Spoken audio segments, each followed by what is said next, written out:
지난번에 이야기했던 거에서 연장선이죠. 누구를 위해서 이야기를 쓰는 건가? 나를 위해서 쓴다? 뭐 궁극적으로 그럴 수 있죠. 하지만 나를 위해서만 쓰다 보면은 결국에는 취미 수준을 넘어설 수는 없을 겁니다. 취미가 직업이 되려면 반드시 고통스러운 그 단계를 뛰어넘어야 직업이 될 수 있죠. 하고 싶은 것만 해서는 직업이 될 수 없어요. 뭐 안성재 셰프도 서장훈 선수도 그런 이야기 했던 거 쇼츠에 많이 나돌잖아요. 거기까지는 너무 고차원의 영역이라서 잘 모르겠지만 어쨌든 고통을 받아들이지 않고서는 직업인이 될 수는 없습니다. 그 고통의 첫 번째가 누구를 위해서 이야기를 쓰는 것인가, 누구를 만족시키기 위해서 이야기를 쓰는 것인가, 이거부터 해야 된다는 거죠.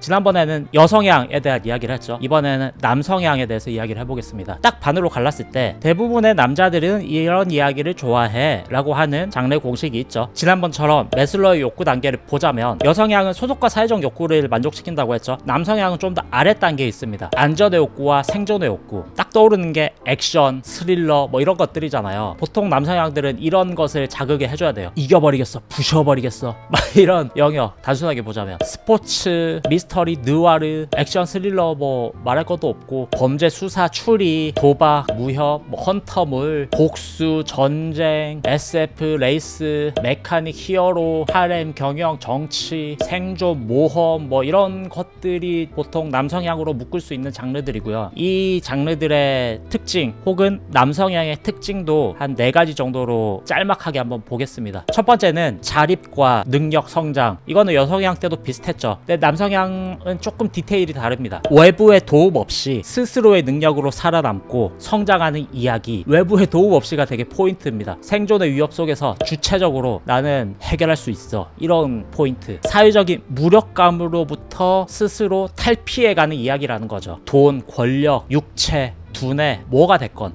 일단 데뷔부터 하잖아. 데뷔를 위한 가장 빠른 길을 안내한다. 우동이즘에 잘 팔리는 이야기 만들기. 두 번째는 생존과 복수. 엄청 강한 이야기가 될 수밖에 없겠죠. 이 복수라고 하는 게 들어가는 이유는 남성향에서 사회적 유대감을 더 강하게 다루기도 합니다. 여성들의 소속과 사회적 욕구보다는 집단의 힘, 굳이 따지면 뭐 조직 뭐 이런 것에 대한 중요성을 더 크게 느낀다는 거죠. 그래서 사회적인 억압, 학교 폭력이라거나 회사 갑질 같은 거를 대리로 응징해주는 것에서 뭔가 묘한 쾌감을 느끼는 게 이제 남성 독자들의 특징이라고 볼 수 있고요. 그래서 조직에 대한 복수 뭐 이런 느와르들이 괜히 남성향인 게 아닌 거죠. 뭐 쿵푸어슬 뭐 이런 것도 다 마찬가지고요. 세 번째는 통제와 지배 판타지. 재벌집 막내 아들 남성향이라고 볼 수 있고요. 정보력, 전략, 권력을 활용을 해서 세계나 인간 관계를 통제하는 이야기. 이런 거 뭐 회빙 안에서 되게 많이 등장하잖아요. 나만의 능력으로 판을 뒤흔드는 거죠. 이러한 남성들의 욕망을 자극해주는 판타지. 주도권과 선택권을 가진다는 묘한 쾌감이 있는 거죠. 우동이즘.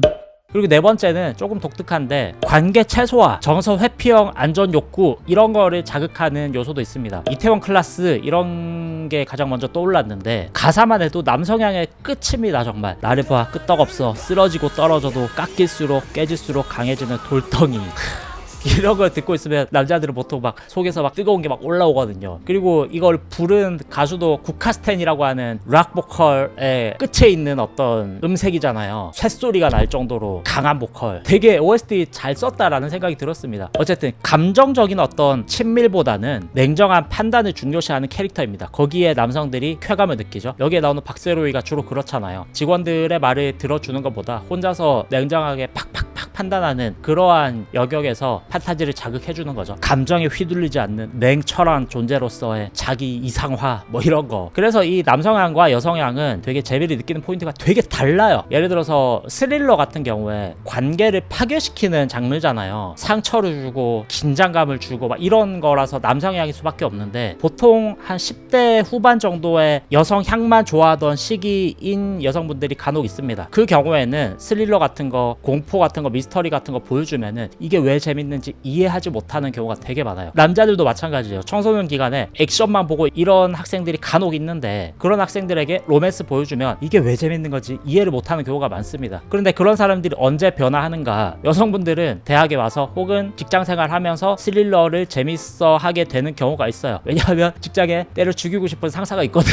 그래서 얘에 대한 분노를 어떻게 풀까? 영화에서 그런 악당을 때려 죽여주네? 재미를 느끼고 남자들도 남성들도 언제 여성향에 처음 재미를 느끼는가, 좀 성숙해지고 짝사랑이 시작되면서 이 터져 나갈 것 같은 가슴은 어떻게 위로할 수 있는가, 이야기를 보다 보니까 공감이 되네, 그렇게 좋아지게 되기도 하고, 뭐 어쨌든 취향은 변화한다는 이야기고요. 특정 성별을 이렇게 재단하려고 하는 의도는 아니다. 하지만 남성향, 여성향은 구분을 해서 접근을 하는 게 작품을 상품할 때 도움되는 거는 사실이니까.